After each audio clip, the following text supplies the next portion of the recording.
Dr. Drew joins us right now. Good morning, doctor. How are you? Good morning, sir. I'm great. Thanks for being with us. And is Hillary okay? I wanted to talk to you about this because there's been a whole bunch of stories. Of course, we know Mrs. Clinton had some kind of a health issue a year or so back, a couple years ago, when she had a fall. And she is rumored to have these balance issues, and this photograph showed up of her being helped up the steps after slipping on a stair. Now it turns out that picture actually is from February. Hannity inexplicably spent an entire week, trying to analyze her health from still photos. Hannity? Yeah, an innuendo.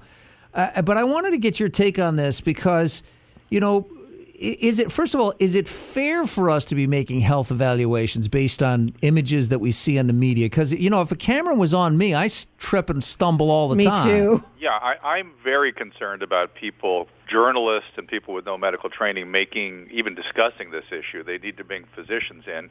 And there's not a lot we can tell from visual images, unless we see, major neurological changes or a rash or something. But the fact is, she released her medical records some time ago. And if you listen to my show last week, I just called a friend of mine, Dr. Robert Heisinger, who's an excellent internist pulmonologist, and we just dispassionately sat and evaluated the medical record that she had released. And based on the information that she has provided and her doctors have provided, we were gravely concerned, not just about her health care, not about her health, but her health care. Why? Well, it's hard for people to understand. I mean, both of us concluded that if we were providing the care that she was receiving, we'd be ashamed to show up in the doctor's lounge. We'd be laughed out. She's receiving sort of 1950 level sort of care by our evaluation. So here's the basic facts. And by the way, before I launch into it, I don't know if you saw the New York Times this morning, but the science section has a front page article about the so-called Goldwater rule, where psychiatrists are being urged from an ethical perspective not to, quote, psychoanalyze political figures or people that they don't have a chance to evaluate. In that they're saying that this thing needs to change. It may be even our ethical obligation to evaluate leaders. And there's a giant difference between, quote, psychoanalyzing somebody and looking at medical symptoms that are apparent as a result of people's behavior. That's very different than saying trying to derive deep notions about their psychological sort of constructs, as opposed to, hey, that person looks depressed or that person looks manic. Well, there are people calling for saying that Trump needs a mental exam. Yeah, Karen Bass, the former state assembly speaker, wants legislation passed. You can't say he's a malignant narcissist because he maintains relationships. That's the only thing we can say at a distance. People flee malignant narcissists. They don't want to be around them. Well, they do unless they have $1 billion. Because people will stay tethered. They will stay tethered to people who are paying them. Children of malignant narcissists aren't well put together and aren't inclined to be around their fathers, believe me.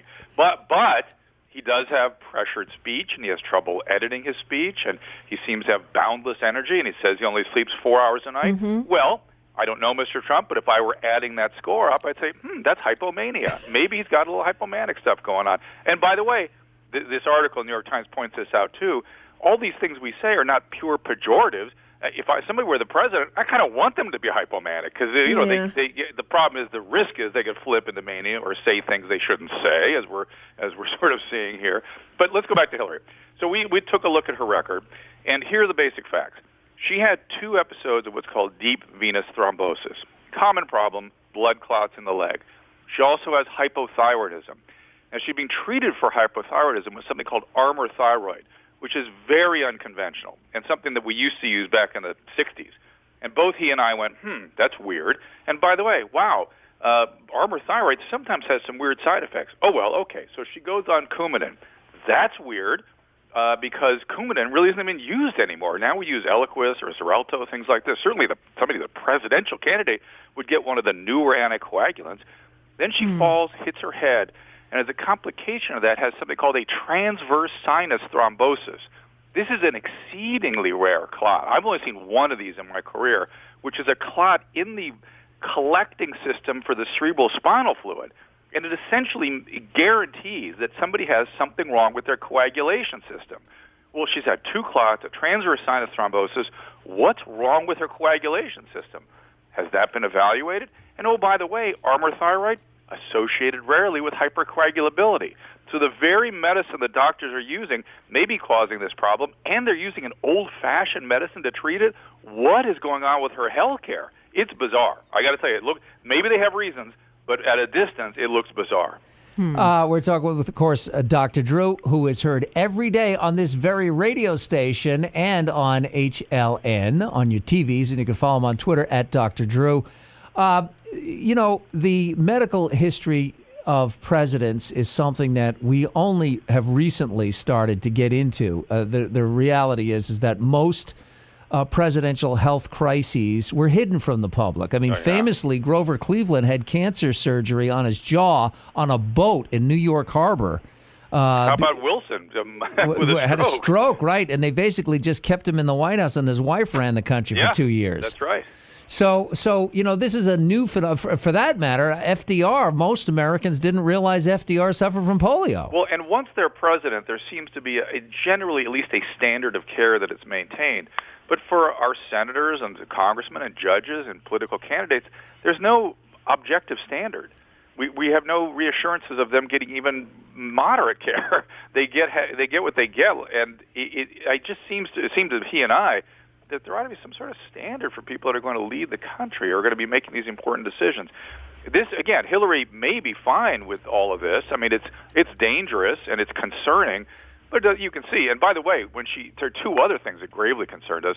When she hit her head, she had to wear these prism glasses when she came out. Right. That is brain damage, and it's affecting her balance. Now, clearly, it hasn't affected her cognition, but tell us a little more about that. That's profound. And then number two, when they screened her for heart disease, again, they did an old-fashioned screen. It just seems like she's getting care from somebody that she met in Arkansas when she was a kid. And you got to wonder. And it's not so much that her health is a grave concern. It's that the care she's getting could make it a concern.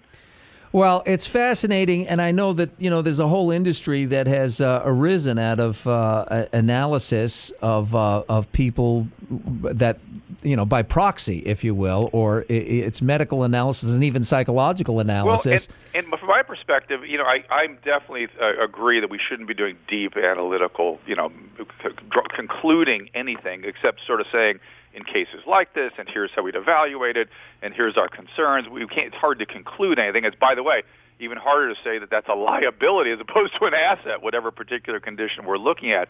But I think that clinicians have an obligation to help people interpret what's going on in the press because there's so much nonsense out there. All right. Hey, Dr. Drew, as always, we appreciate it. Follow Dr. Drew on Twitter at Dr. Drew. Listen to him every day from noon to 3 with Mike Catherwood, and see him on your TVs on HLN. Thanks so much. Appreciate it. Thanks, guys.